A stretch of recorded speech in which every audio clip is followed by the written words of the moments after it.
¿Una camiseta? ¡Ah! Los pollos hermanos. ¡Qué bien, Bolsa! Mira, Héctor. Pollos hermanos. Yo diría los culos hermanos. Hey guys, Kiwi here. In this video, I'll be breaking down and reviewing the newest episode of Better Call Saul, Season 3, Episode 4, Sabrosito. This episode was honestly amazing, and I'm so excited to start analyzing it. With that being said, warning of spoilers for everything in the show up to Episode 304, and let's jump right into it. Alright, so the episode starts out showing Don Eladio swimming in the same pool that he eventually drowns in during Breaking Bad. This pool is definitely a famous set that any Breaking Bad fan should recognize. So Hector meets Don Eladio swimming in the pool, and as they greet each other, Hector mentions an ice cream shop that he bought in Albuquerque for Don Eladio. Hector dumps his money on the table, and Eladio seems impressed, at least until Bolsa comes out to greet them as well. Bolsa gives Don Eladio a Los Polo shirt, and Hector insults them, calling them the Putt Brothers. Turns out that Gustavo is a business partner with Don Eladio as well, and Bolsa just so happens to bring Gus's earnings at the same time as Hector. Now, Gus brings in more money than Hector, and it's all neatly stacked as well, while Hector's are rolled up with rubber bands. Don Eladio acts very impressed from the amount of profit Gus was able to make from 1 month, while Bolsa calls him a distribution genius. This obviously embarrasses Hector as he feels humiliated, and he just stares silently while Eladio calls his income cute compared to what Gus brought in. I love how this episode started with this meeting, and it got me on the edge of my seat for the rest of it. So next we see Nacho walking into Los Pollos along with Hector behind him. Hector demands to speak to the boss, Gus Fring, but he is told that he's not there. Hector proceeds to smoke a huge cigar in the restaurant along with taking a free drink. Although the assistant manager tries to stop him, he is very unsuccessful as Hector starts walking behind the cash registers towards Gus's office. Now while this is happening, Gus is actually speaking in front of a bunch of firemen about his chicken or something, and the fact that he has them on his side if he ever needs their service. He gets the call that we saw in the previews, which turned out to be him getting notified that Hector is waiting for him at Los Pollos. As Gus arrives at Los Pollos, he instructs all of his workers to leave for the day and that they'll be compensated for their full shifts. The assistant manager seems very weary of leaving Gus alone with Hector's intimidating bodyguards, but Gus assures him that he'll be fine. So the room we saw Gus walking into in the previews was in fact his office, along with being the same room that we saw Hector in as well. So Hector is obviously pissed off by Gus providing more to his boss than Hector himself, and he shows this by completely disrespecting Gus's store, office, and desk. Hector continues to smoke his cigar while sitting in Gus's office, and he tells Gus that he'll be his mule from now on. When Gus mentions the cartel, Hector says that he is the cartel. Hector then proceeds to scrape off the shit from the bottom of his shoe, flicking it onto Gus's desk. Gus mentions that his trucks are already at maximum capacity, but Hector tells him to make room. Hector tells Gus that he can go cry to Bolsa or Eladio, but he won't change Hector's mind about how he feels. Gus mentions that adding more supply would just risk the reliability of the entire operation, as Gus is very careful with camouflaging his secret meth distributing business into his legitimate one.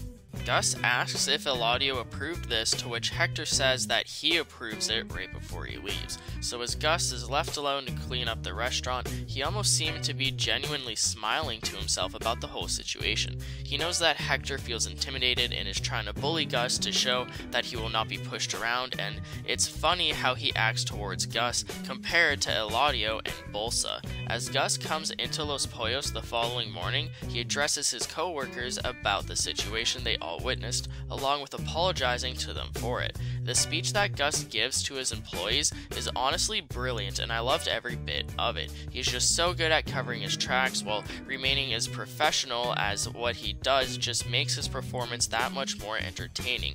The actor who plays Gus did an amazing job as well this episode, along with Hector for that matter, and I can't wait to see more development from them in the future. Now, with all of that out of the way, let's move on to Mike as he watches a drug bust at a Mexican restaurant while he calls up his stepdaughter to catch up with her. Her and his granddaughter invite Mike over for dinner to visit, where she asks him if he's okay, and he says he's fine, but she definitely feels like something's up.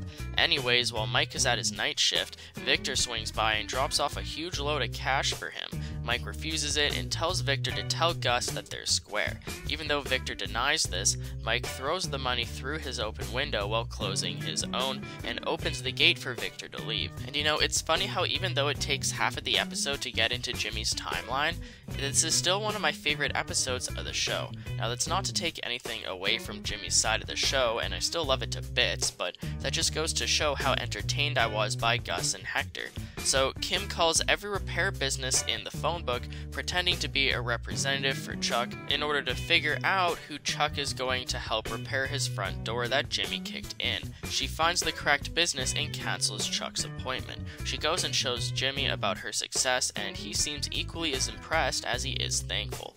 Moving on to Chuck's side of things, my jaw dropped when I saw Mike at Chuck's house as he's posing as the repairman in order to photograph the inside of Chuck's house. Turns out that the preview scene of Mike drilling into the wall was actually him trying to open up Chuck's boarded up front door, and also the preview of Chuck in pain in his kitchen was just him reacting to Mike's drill. Mike starts toying with Chuck using the power drill as a way to distract him from the fact that Mike is actually taking photos. This of course reminds me of how he shot his sniper rifle in the air during the previous episode to make the truck drivers believe that he was just a hunter. Next, Mike meets Jimmy at a restaurant, and I believe that this is actually the same diner that Jimmy met the Kettlemans during season 1 of the show.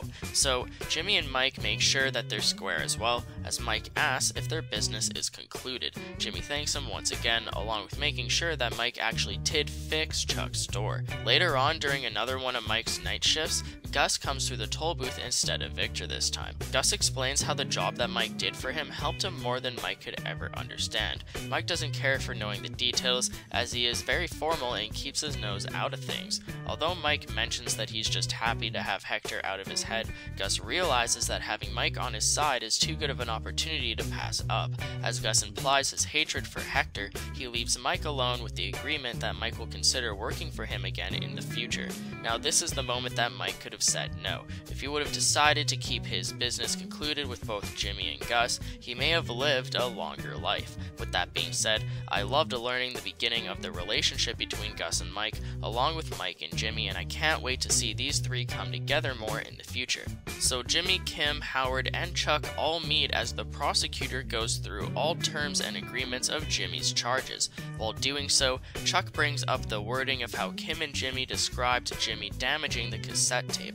This was brought up earlier in the episode by Kim, who tried wording it in such a way where it wouldn't sound as bad on paper, and it's funny how Chuck didn't let them get away with it.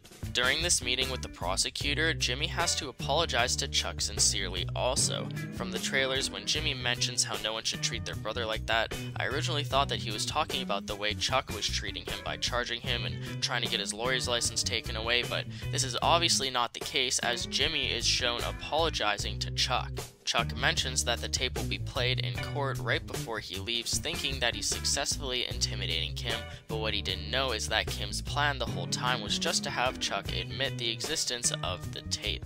With that being said, the episode ends with Kim telling Jimmy bingo as they leave the building. So holy crap, this episode was amazing. This episode makes me want to do a video on my top 5 favorite episodes of the show, because this episode definitely deserves to be near the top of that list. If I end up creating content like that, I'll be sure to wait until season 3 concludes, but either way, this episode impressed me very much. I would like to know how you guys felt about the episode, along with how you're enjoying the characters. I think that the actors are doing an amazing job this season, and I'm really hopeful that the momentum continues. So let me know how you guys feel down in the comments section below, along with your predictions on how the rest of season 3 will play out. That's pretty much it for the video though, guys, and I'd appreciate a like on the video if you enjoyed anything I've said today, or even subscribe for more Better Call Saul and Breaking Bad content in the future. I also have a Twitter and Instagram, links will be in the description, but thank you all so much for watching, and until next time, I'll talk to you guys later. Peace out.